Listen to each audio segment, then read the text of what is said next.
I sat down yesterday with the Minister of Foreign Affairs, International Cooperation and Francophonie of Equatorial Guinea. That conversation is coming up right after this. We're talking about the fact that he wants to be chairman of the AU Commission. African Union was created by the founding fathers because they believe in this continent, and the principles that guided them, they are still valid. In fact, they are even more valid today than they were in the past.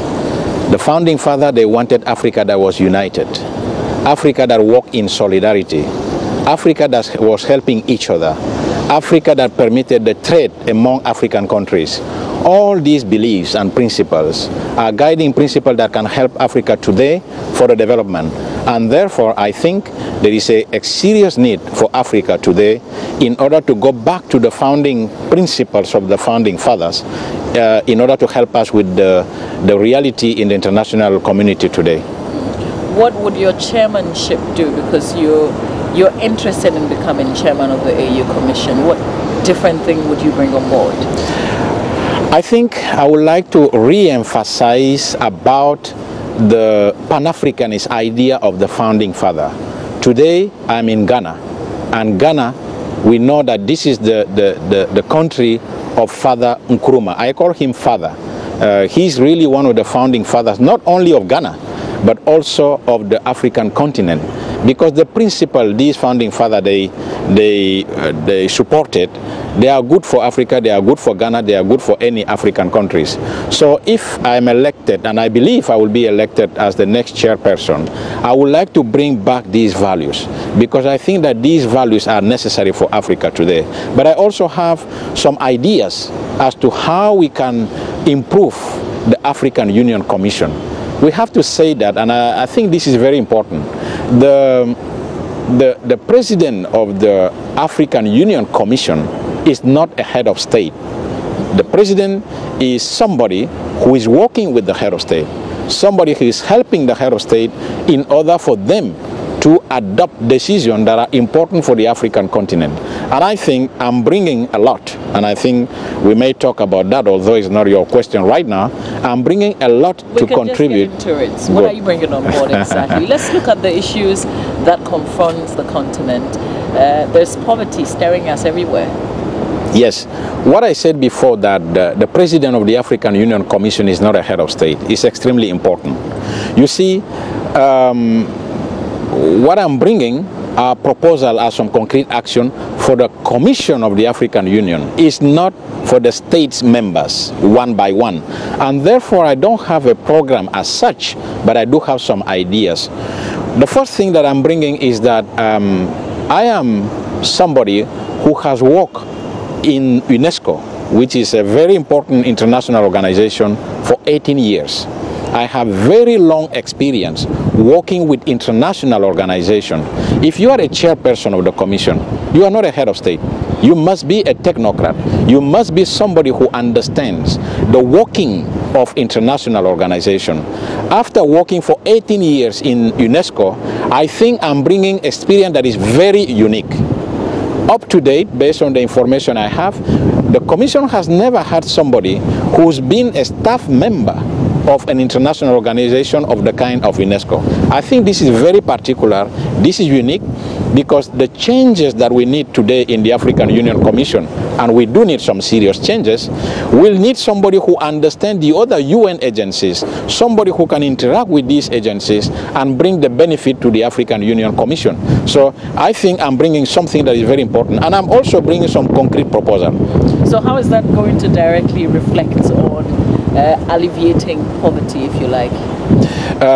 First of all, you see, there is a complaint which is very legitimate, that many of the decisions that are taken by the head of states in the African Union Commission are not being implemented. Sometimes it looks like the head of state are not doing something important in Addis Ababa. They are working very hard. They are adopting very important decisions, but they are not being filtered down. Because the role of filtering down the decisions that are taken by the head of states does not belong to the head of state directly. It belongs to the president of the African Union Commission. And therefore, if you have a commission that is structured to make sure that the decision of head of state are implemented, then you will be helping a lot about the issues that are touching Africa today. We are talking about security, we are talking about unemployment, we are talking about the different problems that we have today. You see, one of the other things that we have to fix in the African Union Commission is the problem of financing. Today, about 80% of our budget is being financed by sources that are not African. And I have been misunderstood on that point, because some people believe that it means that you don't want foreign assistance. That's not the point. The point I'm making is that Africa has to be serious. We are talking about a budget of a bit more than $300 million. This budget, African countries can finance it. But African countries, in fact, most African countries cannot raise enough to finance themselves as countries. Let's look seriously. Let's look really seriously. Africa is a member of most of the international organizations we have today. The UN, all African countries are members, and they pay their contributions there. In UNESCO, African countries are members. They pay their contributions. In the FAO, African countries are members. They pay their contribution. Regionally and sub-regionally, we are members of plenty of organizations, and we do pay our contribution. Ironically, the key organization, which is the African Union, which is the union that can make us solve many of the problems that we have in Africa today, is where we say that we don't have money. Something is wrong in terms of the priorities. If Africa has to place the priority that the African Union Commission is their first most important organization, from that point of view, if we are serious, I think we cannot say that Africa cannot finance a budget of 300 million. I will tell you one thing. Do you know that the program of the African Union Commission, and many people may be surprised, is about only $20 million? The rest of the money of administrative costs and security costs.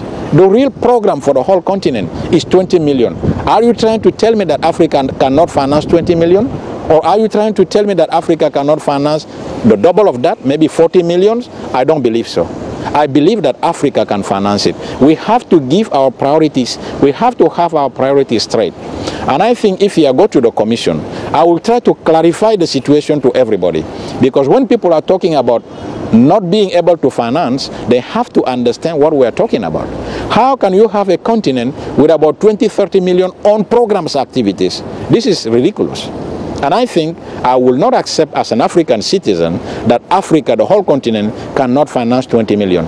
Even 300 million, we can still finance it. I get the sense that you're going to be making some drastic decisions should you get the nod to chair the commission. I think the issues that are confronting Africa today, the issues of security, the issues of poverty, the issues of unemployment, the issues of lack of dignity of the African continent are very serious. And these issues are so serious that the commission that is responsible for helping the heads of state must be seriously looked at. We must look at the competence of this commission. We must look at the structure of this commission. If we really want to help the African continent, yes, the role of the commission is very serious, and the reform that we need in the commission are also very serious. And I think the dignity of Africa lies with what the commission can do. And I think the commission can and should do a lot for the African continent. If you look at what is happening with the European Union today, a lot of people would say, why don't you take a cue and stop this whole unionization, this talk about AU and the commission and all that? After all, people get into it and they still want their independence.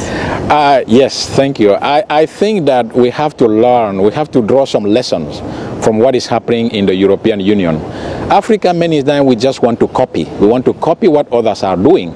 And sometimes that we forget that we have some values, we have some tradition that are very important that others can also copy from us. The idea of African unity, when it was thought about by the founding fathers, they did not copy others. They thought that this was good for Africa. The issue is, how do we move towards the African unity? We don't have to necessarily do what others are doing. We have our values. We know how to do it. We have our wisdom, and we can rely on what Africa can do. So the fact that the EU did it one way doesn't mean that this is the only way to get to the unity. But I think the values of African unity is extremely important, and it is more important today than in the past. So I will continue encouraging that we work towards unity. Let's say, for example, I come from Equatorial Guinea. You know that we organized the African Cup of Nations. That was a sign of solidarity to the African continent. It was going to be a real shame for the African continent had another country from another continent organized this Cup of Nations. And I was next to President Obiange Mambazogo when he took that decision. The reason he took that decision is because of the African dignity. It's because of the honor of the African continent. Because I asked him the question and he replies to me. So that solidarity to the African cause is a value that is extremely important. It is needed today even more than 2 or 3 years back. We know that Ghana is not running. It's between Botswana, Uganda, Equatorial Guinea. What can Ghanaians do to help you in this bid to become the chair? Let me correct you on that. Ghana is running, and the candidate of Ghana's name is Agapito Mba Mokuy. I consider myself from Ghana. I consider myself from CEDEAO.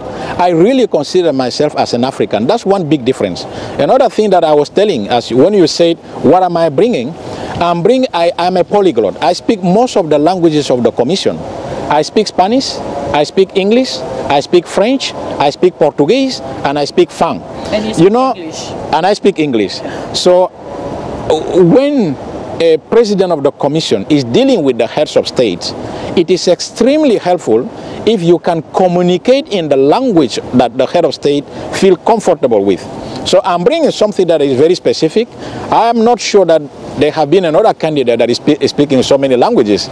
So, and being a Ghanaian myself, I think Ghana has a lot to give into in order to support me. Because if I'm elected, I identify myself, the basis of my whole campaign is based on Pan-Africanism.